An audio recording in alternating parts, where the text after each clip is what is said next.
Hi guys. Good evening. आज आपण जाणार आहोत पुढच्या पॉईंट्सकडं. आज हे नेक्स्ट लेक्चर आहे. आता अकाउंटन्सीमध्ये आपण थोडंफार अजून बरेचसं पुढं सरकतोय. आज आपण शिकणार आहोत बेसिक अकाउंटिंग टर्मिनॉलॉजीज, म्हणजे अकाउंटन्सीच्या काही संज्ञा, अकाउंटन्सीच्या काही महत्त्वाच्या गोष्टी इथून तुमचं ॲक्च्युअल अकाउंटन्सी चालू होते मित्रांनो. त्याच्यामुळे आता शांततेनं व्यवस्थित लक्ष देऊन ऐका. बेसिक अकाउंटिंग टर्मिनॉलॉजीज म्हणजे काय? In order to better understand accounting it is necessary to know the meaning of certain basic terms used in accounting. Accounting is a versatile system which serves a large number of purposes in modern business world. Accountancy तुम्हाला समजून घेण्यासाठी प्रत्येक शास्त्राचे काही नियम असतात, काही संज्ञा असतात, काही गोष्टी असतात, काही व्याख्या असतात. मित्रांनो, आपल्याला प्रत्येक गोष्टीचा अभ्यास करण्यासाठी त्या गोष्टीचं महत्त्वाच्या व्याख्या समजून घेता आल्या पाहिजेत. जसं समजा आपण एखादी टू व्हीलर चालवतो, तो टू व्हीलरमध्ये आपल्याला ब्रेक काय, एक्सलेटर काय, ह्या गोष्टी समजणं महत्त्वाचं असते. तसं अकाउंटन्सी शिकताना तुम्हाला काही गोष्टींचं ज्ञान असणं सगळ्यात आवश्यक आहे. ते बेसिक आहे, ते मूलभूत आहे, तो पाया आहे अकाउंटन्सीचा. तर सर्वप्रथम आपण पाहणार आहोत ट्रान्झॅक्शन्स. ट्रान्झॅक्शन्सचा मराठीमध्ये अर्थ आहे घटना. अकाउंटन्सीमध्ये त्याला घटना म्हटल्या जाते. ट्रान्झॅक्शन मित्रांनो, एक सिंपल उदाहरण घ्या. तुम्ही सकाळी उठता, दूध आणायला जाता, 10 रुपये दुधाचे पिशवीचे देता आणि दुधाची पिशवी विकत घेता. ही एक ट्रान्झॅक्शन घडते तुमच्याकडून, ही एक घटना आहे. ट्रान्झॅक्शन मीन्स सिम्पली मराठीमध्ये त्याला घटना म्हटल्या जाते. अकाउंटन्सीमध्ये 2 टाईपच्या ट्रान्झॅक्शन्स आहेत. There are 2 types of transaction in accountancy. One is a monetary transaction आणि another is a non monetary transaction. अकाउंटन्सीमध्ये 2 प्रकारच्या घटना घडतात. एक आर्थिक घटना आणि एक गैर आर्थिक घटना. आर्थिक घटना म्हणजे ज्याच्यामध्ये पैशाची देवाणघेवाण अस्तित्वात असते, आणि गैर आर्थिक म्हणजे आर्थिक नसलेली, ज्याच्यामध्ये पैशाच्या देवाणघेवाणचा संबंध नसतो. पुढं आपण याचा डिटेलमध्ये बघूयात की which are the monetary transaction and which are the non monetary transaction. पण मित्रांनो, हे बी लक्षात ठेवा महत्त्वाचं की accountancy is only dealing with monetary transaction. Accounting is least concern with non monetary transaction. Accounts फक्त आणि फक्त आर्थिक घटनेशी रिलेटेड आहे. अकाउंटन्सीला बिना आर्थिक म्हणजे अनार्थिक, ज्या घटनेमध्ये पैशाचा संबंध नाही, अशाशी अकाउंटन्सीचं काहीही घेणं देणं नाही. Accounting is only concern with the dealing of financial transactions. Financial ट्रान्झॅक्शन्समध्ये पण 2 प्रकारच्या टाईप्स येतात. That is also called as a monetary transaction. Monetary transaction आणि फायनान्शियल ट्रान्झॅक्शनमध्ये 2 ट्रान्झॅक्शन्स येतात. That is one is a cash transaction and another one is a credit transaction. Now guys, there are types of transaction, 2 types of transaction. One is monetary transaction, another one is a non-monetary transaction. Accountancy is dealing with monetary transaction. Accountancy is least concerned with non-monetary transaction. Monetary transaction is also further classified as cash transactions and credit transactions. Now what these are cash transaction and credit transactions, which we'll see later. परत एकदा तुम्हाला मराठीमध्ये सांगतो, 2 प्रकारच्या घटना अकाउंटन्सीमध्ये involve होतात. एक आर्थिक, एक अनआर्थिक, म्हणजे ज्याच्यामध्ये कॅशचा संबंध नाही, रोखीचा संबंध नाही. कॅश ट्रान्झॅक्शन पण अजून 2 याच्यात डिवाइड होतात. One is a extremely sorry guys, चूक झाली माझ्याकडनं. ट्रान्झॅक्शन्स 2 प्रकारचे आहेत, मॉनिटरी आणि नॉन मॉनिटरी. म्हणजे आर्थिक आणि अनार्थिक, म्हणजे ज्याच्यामध्ये पैशाचा संबंध नाही. आर्थिक ट्रान्झॅक्शन्स पण 2 आर्थिक घटना पण फर्दर 2 गोष्टीत डिवाइड झाल्यात. एक इज कॅश ट्रान्झॅक्शन म्हणजे रोख ट्रान्झॅक्शन, रोखीने होणारी घटना, आणि दुसरी एक क्रेडिट ट्रान्झॅक्शन म्हणजे उधारीवर होणाऱ्या घटना. या घटनांचे परत डिटेलमध्ये आपण अभ्यास पुढच्या येणाऱ्या पॉईंट्समध्ये करणार आहोत. त्याच्यानंतर नॉन मॉनिटरी ट्रान्झॅक्शनमध्ये बार्टर ट्रान्झॅक्शन्स म्हटलं जाते. बार्टर ट्रान्झॅक्शन म्हणजे गाईज तुम्हाला माहीत असेल मित्रांनो की जुन्या काळामध्ये, म्हणजे जे जुनं युग होतं त्या युगामध्ये, आसपासच्या आधीच्या युगामध्ये, जुन्या काळामध्ये कसं होतं की तुम्ही गहू द्या, तांदूळ विकत घ्या, लोखंड द्या, चांदी घेऊन जा, म्हणजे वस्तूंच्या स्वरूपात वस्तू खरेदी विक्री व्हायची. That is called as a barter terms of transaction. अकाउंटन्सीला या ट्रान्झॅक्शनबद्दल काही घेणं देणं नाही. These transaction are not recorded in accountancy. Accountancy is dealing with only monetary transaction That two are further divided into cash transaction and credit transactions. ट्रान्झॅक्शनची इंग्लिशमध्ये simple एक प्रकारची सिंपल डेफिनेशन दिली आहे. Exchange of goods and services between two persons or parties for money or money's worth is known as transaction.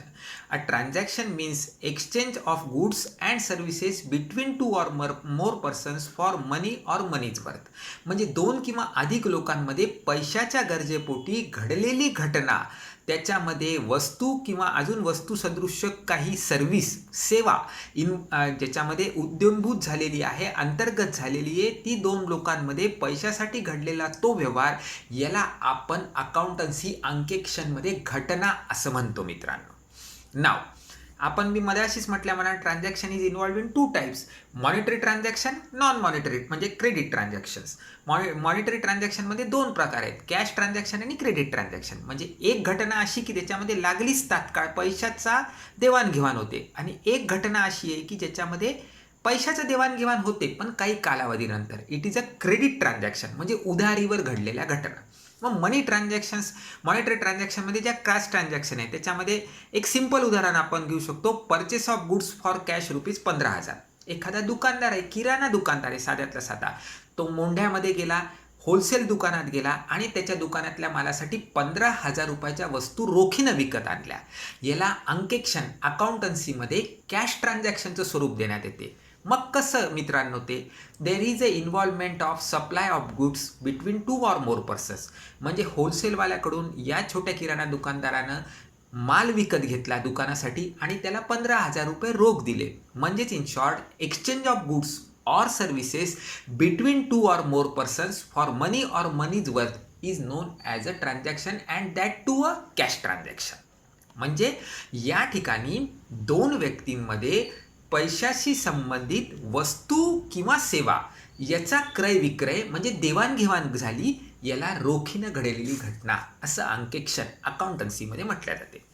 Second type is credit transaction. A credit transaction is one in which cash is not paid or received immediately at the time of transaction, but it is paid or received at a later date. म्हणजे मित्रांनो, मी मगाशीच आपल्याला सांगितल्याप्रमाणे अशी पण घटना घडते की तुम्ही ट्रान्झॅक्शन त्या ठिकाणी होते, exchange of goods and services त्या ठिकाणी होते, पण पैशाची देवाणघेवाण ही तात्काळ न होता थोड्या काही वेळानंतर होते.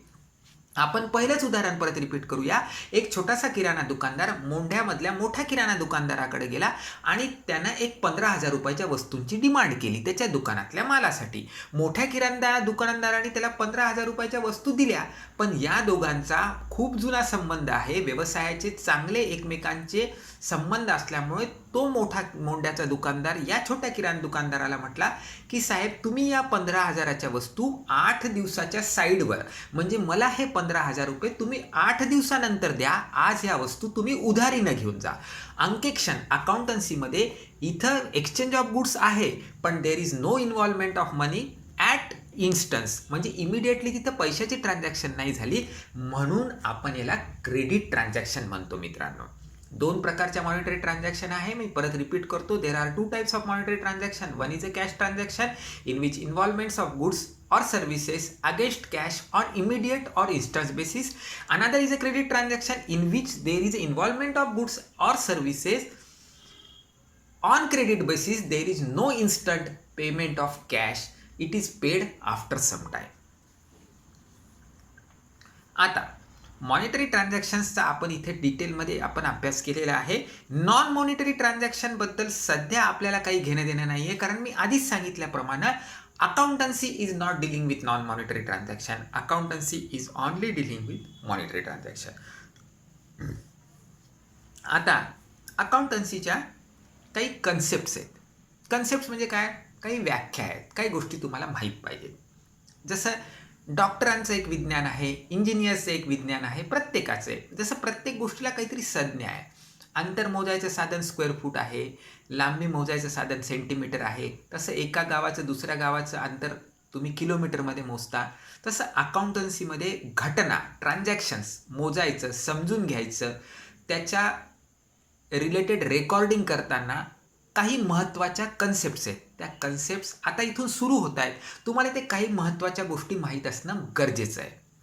Guys, you should know certain important things in the terms of accountancy, because being accountancy is a science, there are certain important concepts, certain important definition, certain important names, synonyms which you are always going to deal at the end of the accountancy, that are going to remain with you, which are going to see one by one hereafter. त्यापैकी पहिली आहे लेकरांनो capital. मराठीत कॅपिटलला अर्थ आहे भांडवल. Capital is a amount invested in to the business by the owner is called as capital. एखाद्या माणसानं त्याच्या व्यवसायामध्ये लावलेला पैसा, गुंतवलेला पैसा is called as a capital. समजा मी तुम्हाला कोचिंग देतोय, मी तुम्हाला ऑनलाईन शिकवतोय, मी एक मोबाईल विकत घेतला, मी एक मोबाईलसाठी स्टँड विकत घेतलं, अकाउंटन्सीचं एक पुस्तक विकत घेतलं, या सगळ्यांचा खर्च 200 रुपये आला, तर माझं या टीचिंग प्रोफेशनसाठी लागणारं कॅपिटल 200 रुपीज आहे मित्रांनो. If I am giving you a teaching and I am giving you this as a profession, then I have purchased one mobile, one stand for mobile and a book of accountancy to start my profession, and the total involvement of monetary transaction was of rupees 200. So my capital invested into the teaching business is of rupees 200. म्हणजे in short काय विद्यार्थ्यांनो, कुठल्याही माणसानं व्यवसाय चालू करण्यासाठी केलेली पहिली गुंतवणूक किंवा लावलेला पैसा याला कॅपिटल किंवा भांडवल असं म्हटलं जाते. कॅपिटलची एक डेफिनेशन पण आहे अकाउंटिंग टर्ममध्ये, ते पण आपण पुढे पाहणार आहोत. Capital is equal to assets minus liabilities. मराठीमध्ये भांडवल बरोबर आहे तुमची संपत्ती वजा तुमचं देणं. याचा डिटेलमध्ये चर्चा, माहिती आपण येणाऱ्या टॉपिकमध्ये घेणार आहोत.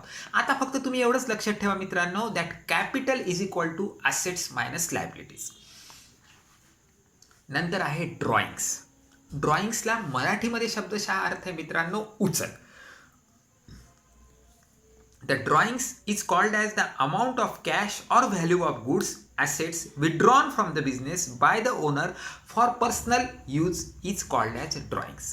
एखाद्या व्यावसायिकानं त्याच्या व्यवसायामधून त्याच्या स्वतःच्या वैयक्तिक कामासाठी, वैयक्तिक कारणासाठी काही पैसे, काही वस्तूची जर उचल केली असेल तर ती केलेली उचल व्यवसायामधली ड्रॉइंग्स असं म्हटलं जाते. ड्रॉइंग्सचा मराठीत अर्थ आहे उचल. आता मी तुमचे क्लासेस चालू केले ऑनलाईन, थोड्या दिवसांनी तुम्ही विद्यार्थी सगळे मला जुळले, कोणी मला 2000 रुपये माझी जी काय फीस आहे ती फीस द्यायला लागले, मला ऑनलाईन पैसे यायला लागले अकाउंट्समध्ये. मग त्या आलेल्या पैशामधून मी माझ्या घरी लेकरांना कपडे आणण्यासाठी जर 1000 रुपये काढले तर ते माझे या व्यवसायामधले ड्रॉइंग्स म्हटले जाते. It is a withdrawal. ड्रॉइंग्सला दुसरा शब्द आहे विड्रॉवल लेकरांनो. The term drawings denote that a outflow of cash or withdrawal of cash for the personal use from the business amount is called as drawing.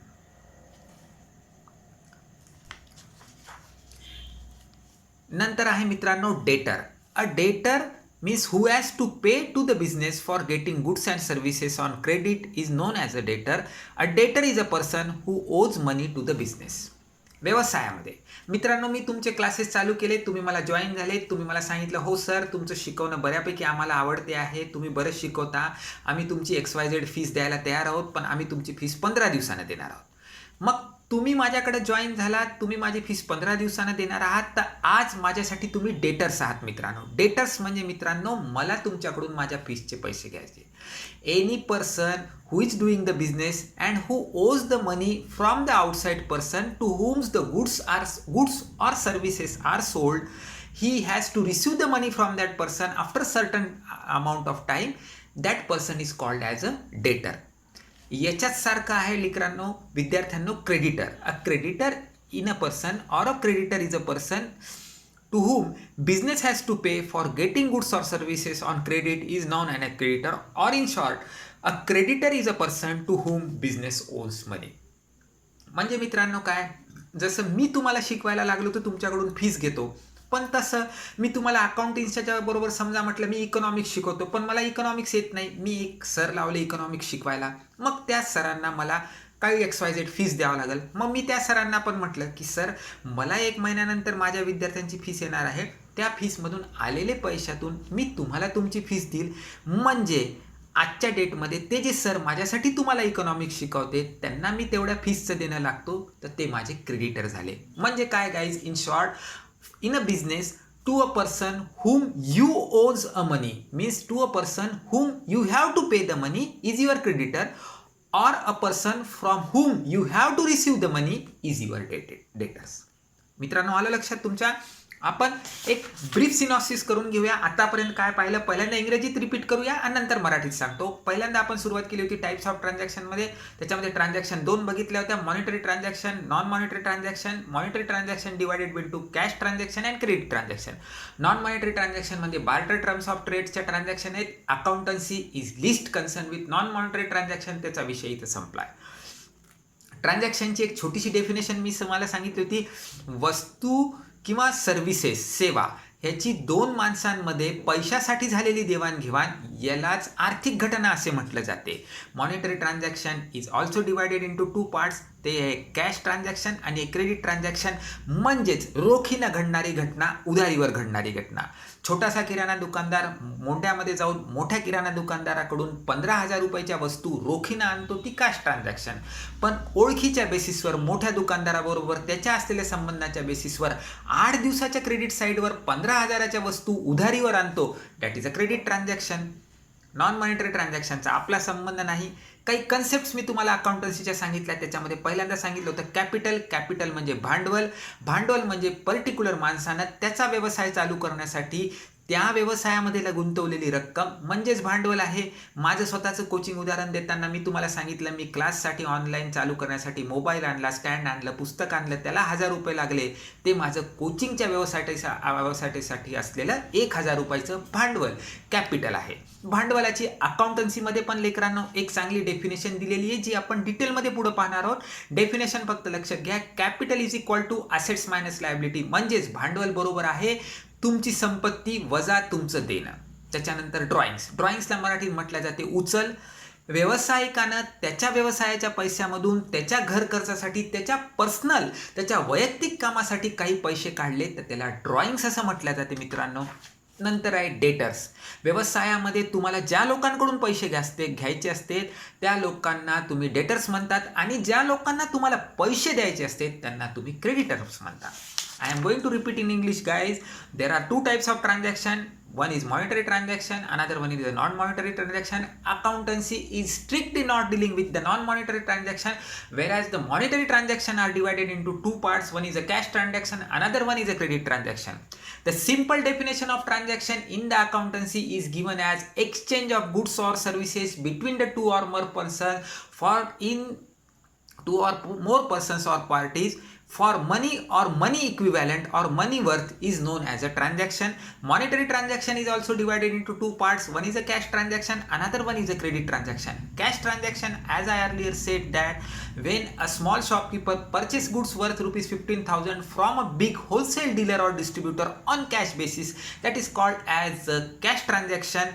But when a small shopkeeper purchase a goods worth of rupees 15,000 from big wholesaler on credit basis on a time limit that he will pay that rupees 15,000 after a period of 15 days, that is a credit transaction. Again saying that non-monetary we are not dealing. Accountancy is least concerned with non-monetary. Now we are going to learn certain concept. As accountancy being a science, we should know the certain concept, from which one concept is a capital. Capital is simply known as the amount invested by a person into his business is known as capital.